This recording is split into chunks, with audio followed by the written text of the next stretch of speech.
Como é que nós podemos ser cidadãos no bairro se não exercemos cidadania na escola?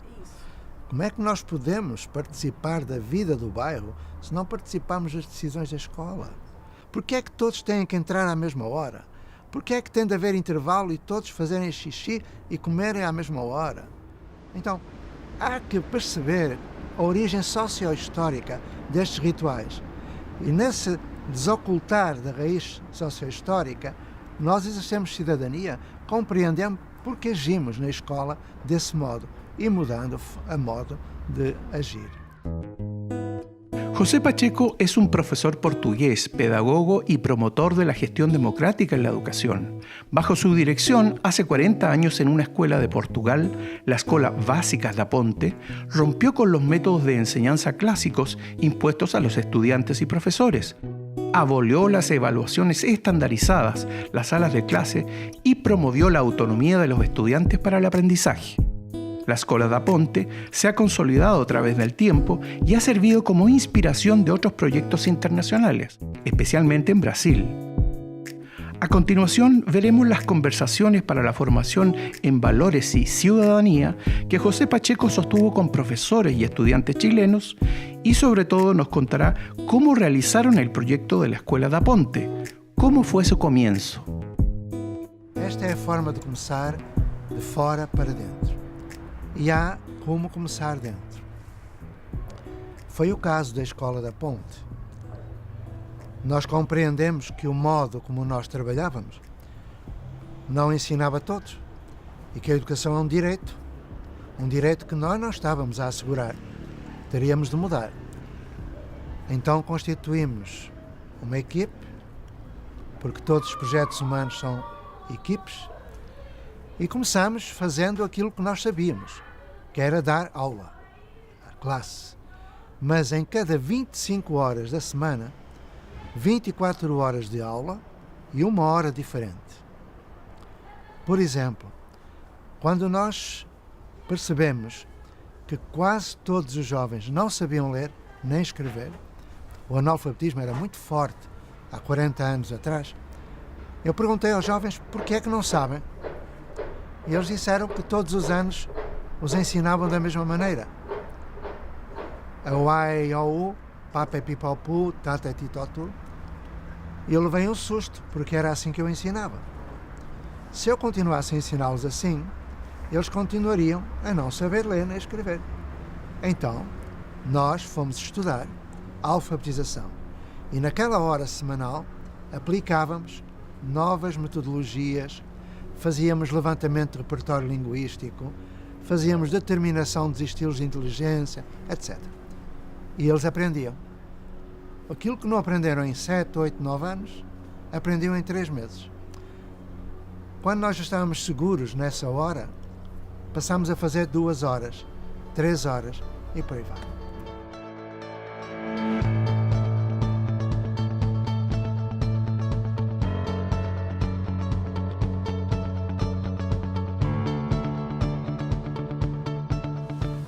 ¿Para qué educamos y por qué educamos? O que é preciso antes é definir o que é escola, educar, aprender e tudo mais. Eu vou propor uma definição de escolas e tu vais pensando no modo como nós vamos fazer. Escolas são pessoas, não são edifícios. As pessoas são os seus valores. E quando esses valores são transformados em princípios de ação, conduzem a projetos humanos, que são coletivos, que refletem uma determinada visão de mundo e de ser humano. O que é educar? Educar é extrair de dentro projetos de vida pessoal, profissional dos professores. E que modelo nós podemos antecipar? Aquele que nós temos vem da Prússia militar, da França e da Inglaterra, da Revolução Industrial. Esse modelo correspondeu a necessidades sociais do século XIX. Porquê é que se mantém no século XXI? Eu sei porquê. São muitos os obstáculos. Nós, quando fizermos algo, vamos descobrir que o primeiro obstáculo sou eu.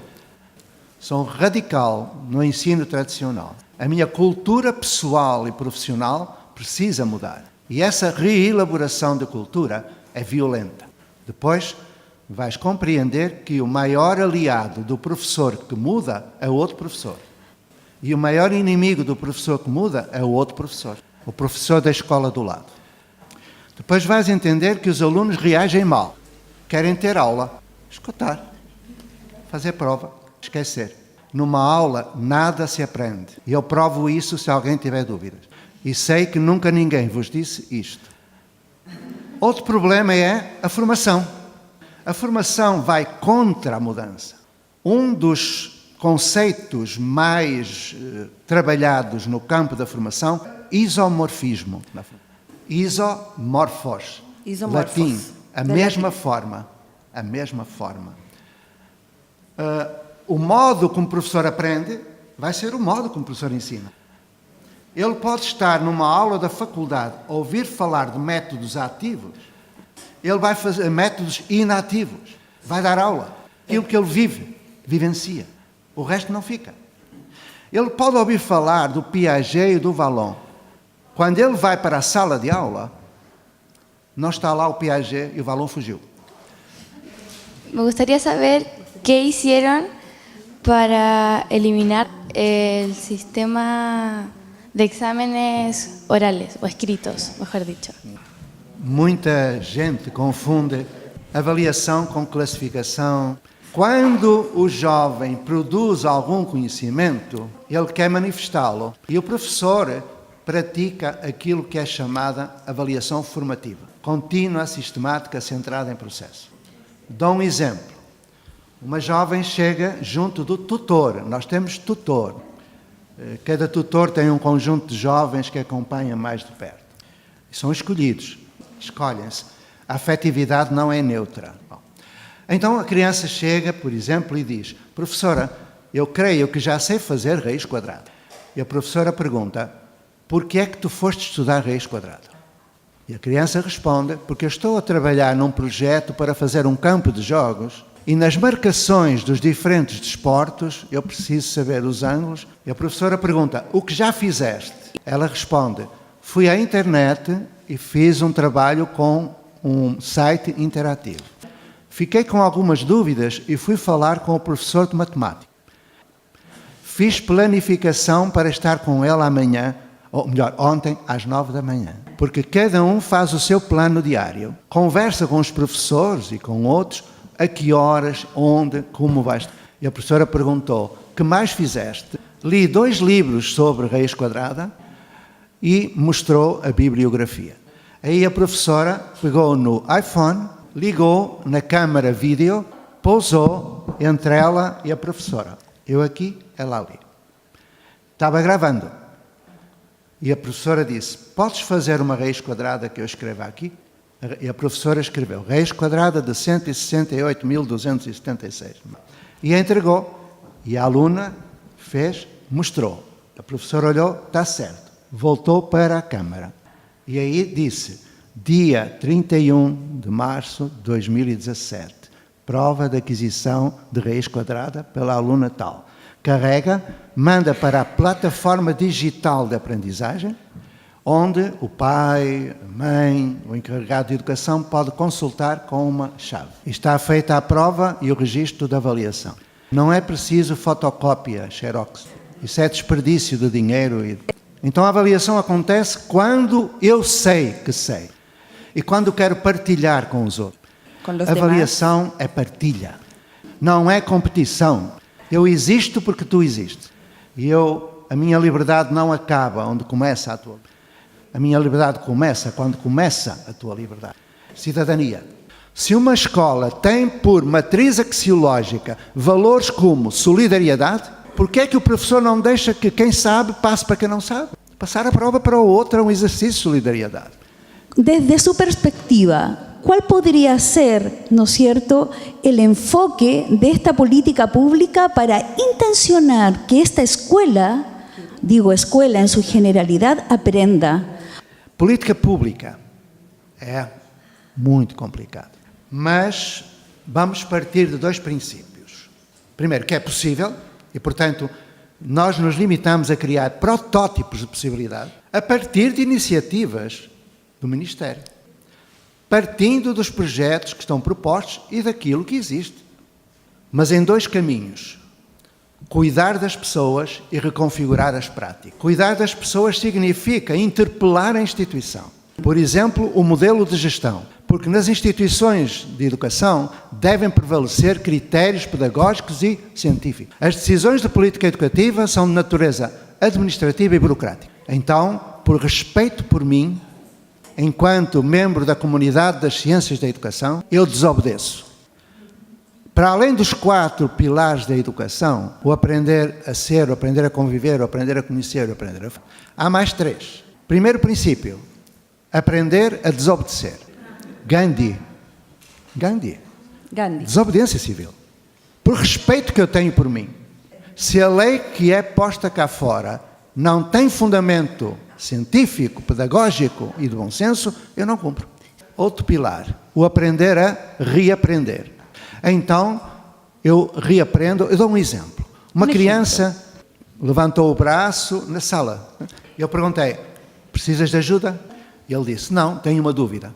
Eu estou a estudar os seres vivos. E diz aqui no livro que um ser vivo é aquele que nasce, cresce, reproduz-se e morre. E eu não concordo. Fiquei zangado. Porque eu tinha andado 7 anos a dar aula sobre ser vivo e punha no quadro negro, ser vivo, aquele que nasce, cresce. E aquela criancinha de 8 anos põe em causa o meu conhecimento. Eu perguntei, por que é que tu discordas? Ele disse-me, professor, pensa um pouco. Se um ser vivo é aquele que nasce, cresce, reproduz-se e morre, eu não sou um ser vivo. Ainda não me reproduzi, nem morri. Pim! Não há escolas cidadãs. Há escolas a caminho da cidadania. Porque todos os projetos são projetos em fase instituinte, sempre. Então, o exercício da cidadania, ele vai se transformando. E, portanto, nós teremos de atender ao tempo, ao lugar. Criamos dispositivos na escola que permitiram o exercício de uma responsabilidade, o exercício de uma autonomia, de uma liberdade responsável. A assembleia dos alunos, as comissões de ajuda, o eu já sei, eu posso ajudar, muitas, os debates, as tertúlias, tudo isso foi criado. Para além de que, como toda a aprendizagem é por imitação, os professores deram exemplo de cidadania. E nós trabalhamos desde o pré-natal até à morte. Nós somos individualmente responsáveis pelos atos do nosso coletivo. Eu não posso ser feliz se o outro não é feliz. Isto é o exercício da cidadania. O exercício de uma vida em comum em que todo o conhecimento produzido é partilhado em benefício da comunidade, onde ninguém compete com ninguém, numa competitividade negativa, onde a formação política é profunda, onde a democracia existe em todos os momentos. Cidadania é um projeto social de acordo com os valores, representações, necessidades sociais de um determinado lugar, que dá resposta a essas necessidades. Tão simples.